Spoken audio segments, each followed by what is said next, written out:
Hi, welcome to the Gamesplainer. I'm Jeff the Gamesplainer and today I'm gamesplaining Brass Lancashire. I've set up the game of Brass Lancashire for 2 players. Things that you'll notice are slightly different with the gameplay for 2 players as opposed to 3 or 4 is the size of this deck. There are 2 cards face down. Those 2 cards won't be used in the first half of the game. That deck will then get shuffled for the second half of the game and we'll use the same spots again.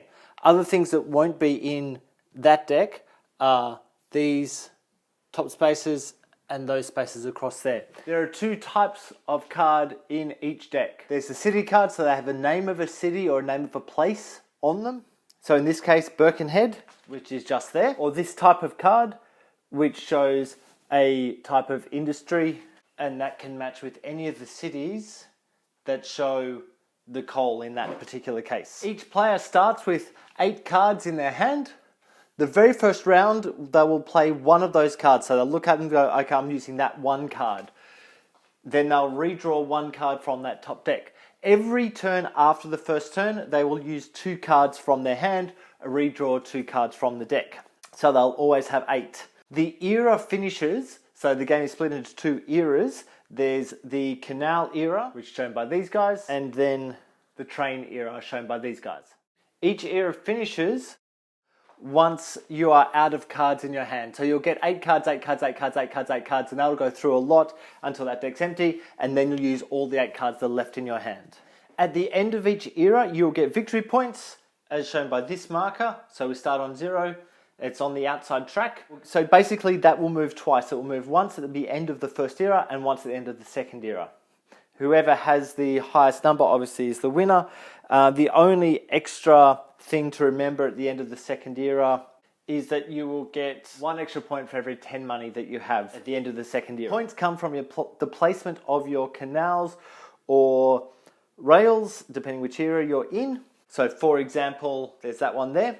What you're looking for is the number of these markers that are on either side of that particular canal. Notice those things are on the back side of each of the markers. So if that's what it looks like, this one would earn its owner 4 points at the end of the era. Simply because there are 4 of these markers on the cities surrounding that particular route. That route also joins together this city and this city for any player at the table. So it doesn't actually matter who owns the route, they are joined. So that canal is worth 4 points. If you had a canal here as well, that canal would be worth 2 points because there's nothing above it. So these 2 would actually get scored for every canal that's coming off them. The other thing you'll score points for is any of the face down tokens that are within the city. So you'll notice that each token has this little black number in the bottom left corner. That is how many points you'll get at the end of the era. So this one's worth 2 points.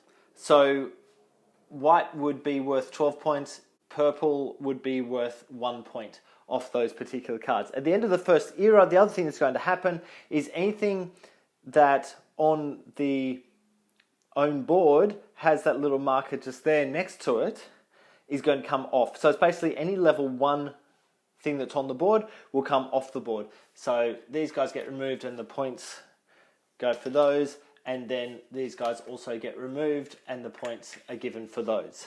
If you'd manage to get a level 2 thing, you would get the points for it, but it wouldn't get removed at the end of the era. So level 2 or up will stay.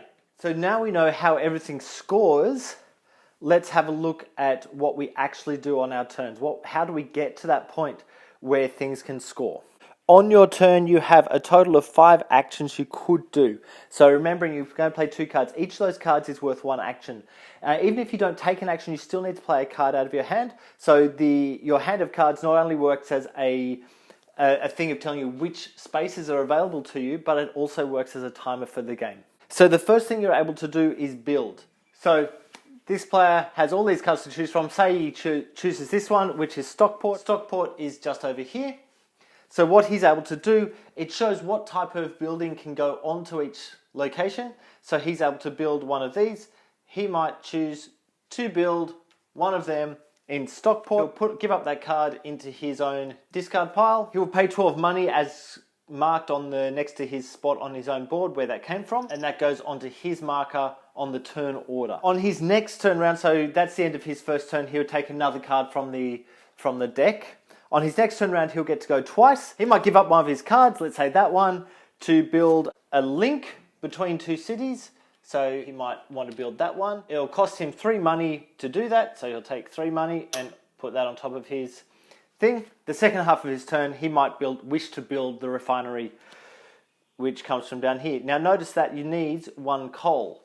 So in order for him to build with his 1 coal, he would need to be connected to something with that marker. He's not connected to anything with that marker at the moment.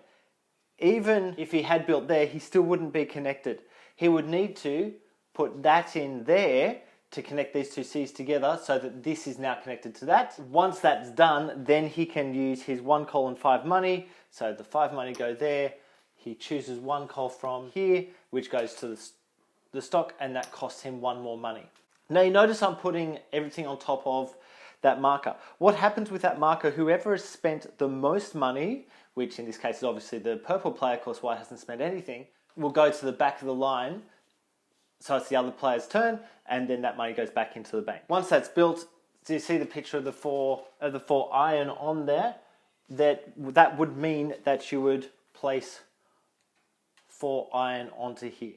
If he were to build that one, the coal, he could build that on there, if he had a card in his hand, obviously, which would gain 2 of the blacks onto it. Now, because he's used one of the blacks from up here, one of the coal from up here, that coal goes to there, and then only 1 will go onto that.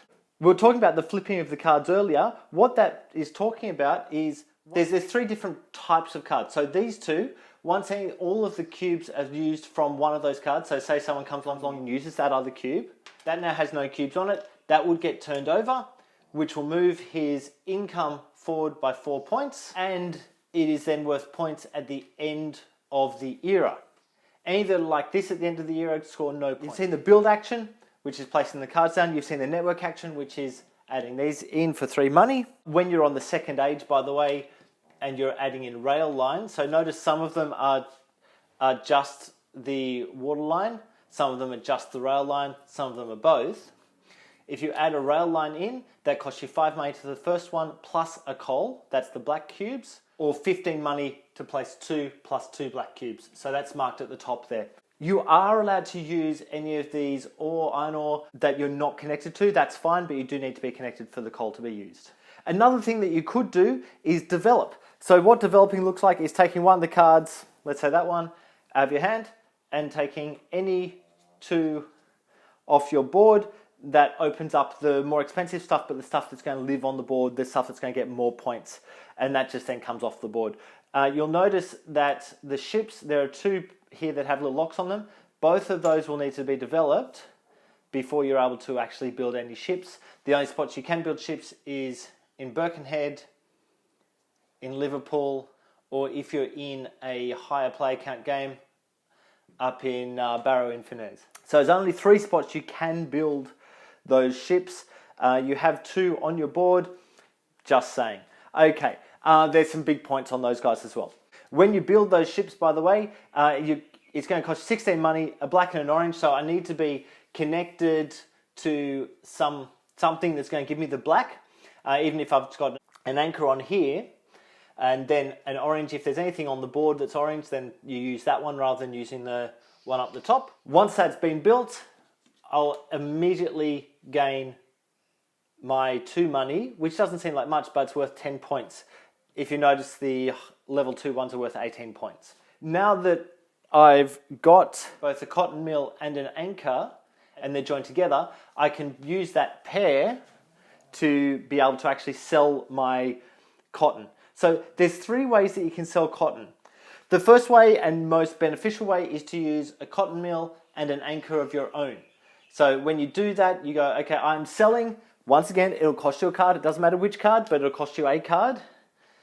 And you flip over both of those tokens. You move your money forward both of those bottom right hand side. So that's 8. 1, 2, 3, 4, 5, 6, 7, 8. Notice that I'm now bringing in 6 money. So there are 2 spots for each income. As I get further around, it becomes 3 spots for each income, or 4 spots for each income down on the bottom line here. You cannot take your income higher than getting 30 income, but you can take your points higher than 99 points. So if you get 100 or more, you just come around and do a start a second circuit. But your money needs to stay on the first circuit. That will then be worth 7 points to me at the end of that age. Alternately, I could turn over that mill and turn over an opponent's anchor, in which case I get 5 and the opponent gets 3. 1, 2, 3. And that will get them points at the end of the age. So obviously it's better to use your own anchors than to use an opponent's anchor, because when you use an opponent's anchor, you're actually sharing the points. So the third way I can do this, if there isn't an anchor available for me, I can turn over the top of these ones. That -2 moves this one 2 spaces following the track, which means I get 2 money for that. And then I also flip that over and get the 5 money, so that'd be 7 money total. If this hits the X, it means I can't actually sell, so I don't turn that card over at all. I cannot sell offshore. At the end of the age, or the beginning of the next age, it will start again. The 5th thing that you can do is take a loan. So once again, it will cost you a card, can be any card. You can take up to $30,000 from the bank. Now the way loans work is you will move your marker back the number of money depending on how much you're taking. So you can take 10, 20 or 30,000. If you take 10,000, you move back 1 spot. Notice you're always moving to the top of whatever spot you're moving back to. So if I want a $30,000 loan, I'll move 1, 2, 3 back and take $30,000. And that is the entirety of an action. That's the basics of the game. I've run through, I hope, everything. At the end of the first age, first era, if you have stuff on your board still that has that little marker next to it, so level 1 stuff on your board still, that stays there. Even though everything of level 1 comes off the main board, it stays on your own board. You're going to need to get rid of it, and you'll need to use a turn to get rid of 2, and then get rid of another 1 or 2. You can get rid of 1 if you wish to only get rid of 1. Okay, I think I'll leave it there. Please go on and watch my gameplays to get a better idea of how this game actually plays now that you've had the rules explained to you. If you have any comments or suggestions, please write them below. If you have any games that you wish to be gamesplayed, please shoot me an email at thegamesplainer@gmail.com. Follow me on Instagram and Twitter at thegamesplainer to see what games I've been playing. Subscribe to my videos to keep up to date with the games that I'm gamesplaining. And until next time, enjoy gaming.